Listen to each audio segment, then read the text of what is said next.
ውድ ቻናላችን ቤተሰቦች እንኳን ወደ ቻናላችን በደህና መጣችሁ። አሁንም ሊቨርፑልን በተመለከቱ ጉዳዮች ተመልሼ መጥቻለሁ።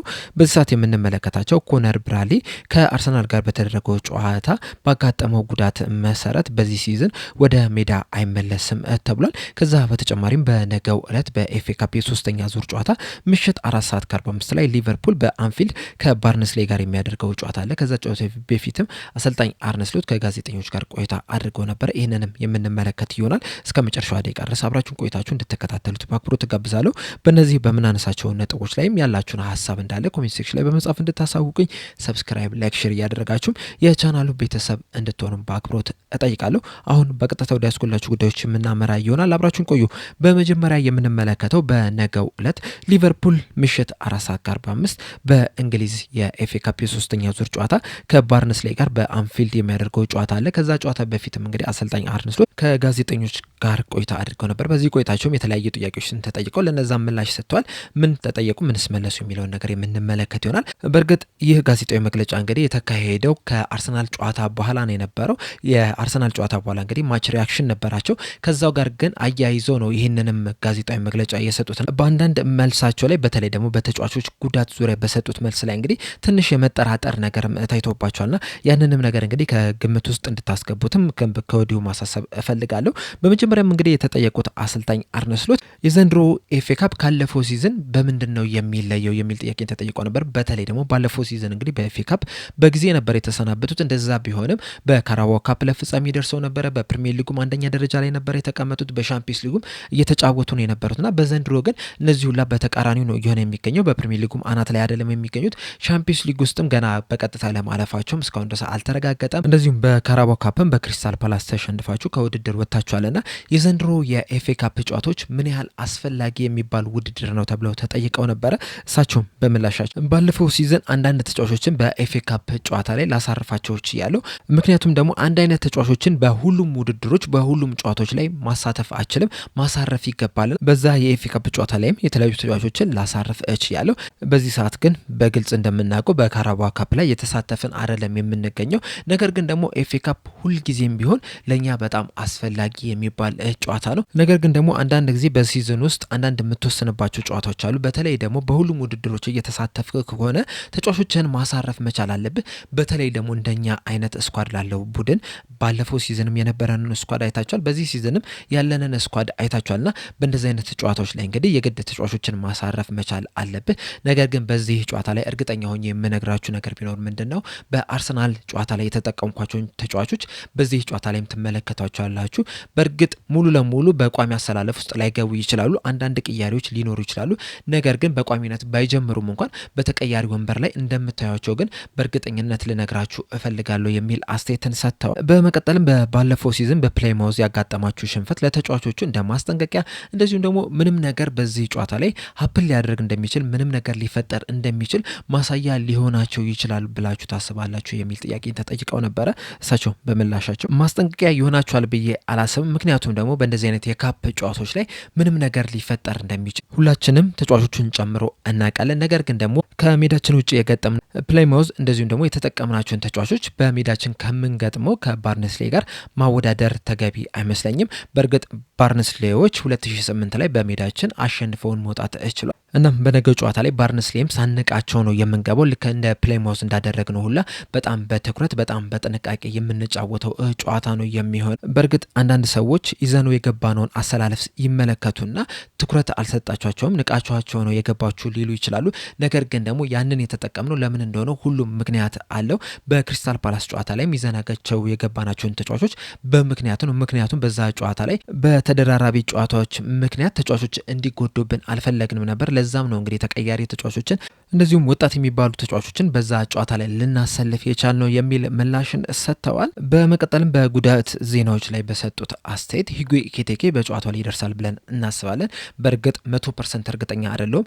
ነገር ግን ደግሞ በዚህ ጨዋታ ላይ እንዲሳተፍ ግን የቻልነውን ሁላ ጥረት እናደርጋለን የሚል ምላሽን ሰጥተዋል። ኢንዶን በተመለከተ በሰጡት ምላሽ ደግሞ በቀጣይ ቀናቶች ውስጥ ወደ ልምምድ ይመለሳል ብለን እንጠብቃለን። ነገር ግን በጨዋታው ላይ ይሳተፋል ብለን አንጠብቅም። ምክንያቱም ምክንያቱም ያለፉትን 2 ወራት በጉዳት ምክንያት ምንም አይነት ጨዋታ አላደረገም፣ ምንም አይነት ትሬኒንግ አላደረገምና ትንሽ ጊዜ ያስፈልጓል ወደ ጨዋታው ለመመለስ የሚል ምላሽን ሰጥተዋል። በጄደን ዳንስም ዙሪያ በሰጡት አስተያየት እሱም ወደ ሜዳ ገና አልተመለሰም፣ በቅርቡ ይመለሳል ብለን አንጠብቅም። ይህ ተጫዋች እንግዲህ በተደጋጋሚ ጉዳት እያጋጠመው ነው የሚገኘው። ከመጀመሪያም ጀምሮ ጉዳትም ያጋጠመው ብዙ ልምምዶችን እንዲሰራ እየተደረገ እንደዚሁም ደግሞ በጣም ጫና ውስጥ እንዲገባም እየተደረገ ስለነበረ ነውና ያንን ነገር መቀነስ አለብን። በቀስ ብሎም ወደ ሜዳ እንዲመለስም በጥሩ ሁኔታም ወደ ሜዳ እንዲመለስም ከፍተኛ ጥረት እያደረገ ነው የምንገኘው። ሪዮ እንጉሙሃም ልክ እንደ ጄደን ዳንስ አይነት ሁኔታ ውስጥ እንዳይገባም በጣም በጥንቃቄ ነው እየሰራን የምንገኘው። ብዙ ስትረስ ውስጥ እንዳይገባ፣ ብዙ ጫና ውስጥ እንዳይገባ፣ ብዙ ልምምዶችን እንዳያደርግ በጣም በጥንቃቄ ነው እያስኬድ ነው ያለ ነው። በተቻለን አቅም በሳምንት 2 ጊዜ ሜዳ ውስጥ ምንም አይነት ልምምድ እንዳይሰራ እያደረግን ነው የምንገኘውና በጥንቃቄ እያስኬድ ነው የምንገኘው የሚል ምላሽን ሰጥተው በመጨረሻም በፌዴሪኮ ኬዛ ዙሪያ ነበር የተጠየቁት። ፌዴሪኮ ኬዛ በዚህ ጨዋታ ላይ የመሰለፍ እድል አለው ወይ ተብሎ ተጠይቀው ነበረ።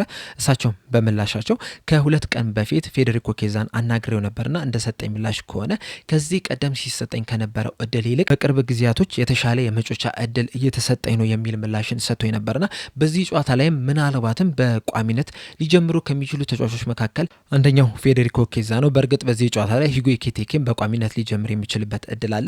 ነገር ግን ፌዴሪኮ ኬዛም በጨዋታው ላይ በቋሚ 11 ውስጥ ሊገቡ ከሚችሉ አማራጭ ተጫዋቾች መካከል አንደኛው ነው የሚል ምላሽን ሰጥቷል። በአጠቃላይ እንግዲህ አሰልጣኝ አርነ ስሎት የሰጡት ጋዜጣዊ መግለጫ ይህንን ይመስል ነበረ። በዚህ በሰጡት ዙሪያ ያላችሁን ሀሳብ እንዳለ ኮሜንት ሴክሽን ላይ በመጻፍ አሳውቁኝ። በቀጣይ የምንመለከተው ኮነር ብራድሊ የተመለከተውን ዘገባ ይሆናል። ኮነር ብራድሊ እንግዲህ አሁን ላይ ከሊቨርፑል እየወጡ ባሉ ዘገቦች መሰረት በዚህ ሲዝን ወደ ሜዳ የመመለስ እድሉ አክትሟል እየተባለ ይገኛል። በዚህ ዙሪያ እንግዲህ የተሰጡትን አስተያየት ስንመለከተው ዘ አትሌቲክስ ላይ ጄምስ ፒርስ እንደዘገበው ከሆነ የኮነር ብራድሊ ጉዳት ኤሲኤል አይደለም፣ ነገር ግን ደግሞ በግራ ጉልበቱ ላይ ያሉት 2 አጥንቶች እንደዚሁም ደግሞ ሊጋመንቱ ጅማቱ ላይም ጉዳት እንደደረሰበትና በቅርቡም ሰርጀሪ እንደሚያስፈልገው በዛ ሰርጀሪ ምክንያትም እንግዲህ በዚህ ሲዝን ወደ ሜዳ ተመልሶ ለሊቨርፑል መጮት እንደማይችል ተናግሯል። ጥሩ ዜናው ምንድነው? ኤሲኤል ጉዳት አላጋጠመው። ምክንያቱም ኤሲኤል ጉዳት ቢያጋጠመው ኖሮ ምናልባትም 1 ዓመት ሙሉ ወደ ሜዳ ላይ መለስ ይችል ነበረ። መጥፎ ዜናው ግን በዚህ ሲዝን ወደ ሜዳ ተመልሶ ለሊቨርፑል መጮት እንደማይችል ነው የተነገረው። እንደሚታወቀው እንግዲህ ከአርሰናል ጋር በነበረ ጨዋታ ላይ ነበረ ጉዳት ያጋጠመው። ከዛ በኋላም እንግዲህ በክራንች ሲወጣ መመልከት ችለን ነበረ። አሁን ላይ እንግዲህ ስካን ተደርጎለትም በዚህ ስካን መሰረትም ሰርጀሪ እንደሚያስፈልገውም ተነግሯል። በዛ ምክንያትም በዚህ ሲዝን ለሊቨርፑል ሲጫወት የማንመለከተው ይሆናል። በዚህ ዙሪያ እንግዲህ ከሊቨርፑል እየወጡ ባሉ መረጃዎች መሰረት የሊቨርፑል የሜዲካል ስታፎች መቼ ወደ ሜዳ እንደሚመለስ በግልጽ አላስቀመጡም።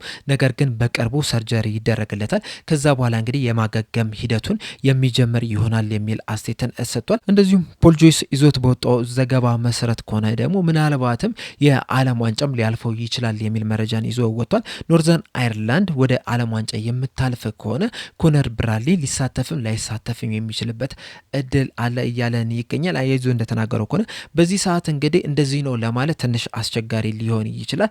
ነገር ግን ደግሞ በዓለም ዋንጫ ላይ የመሰለፍ እድሉ ግን በጣም ጠባብ ነው እየተባለ የሚገኘውና ይህ ጉዳቱ እንግዲህ ምን ያህል ከባድ እንደሆነ በዚህ ማየትም እንችላለን። እናም እነዚህን የቦንና የሊጋመንት ዳሜጆቹን እንግዲህ ለማስተካከል በቀጣይ ቀናቶች ውስጥ ሰርጀሪ ይደረግለታል ተብሏል።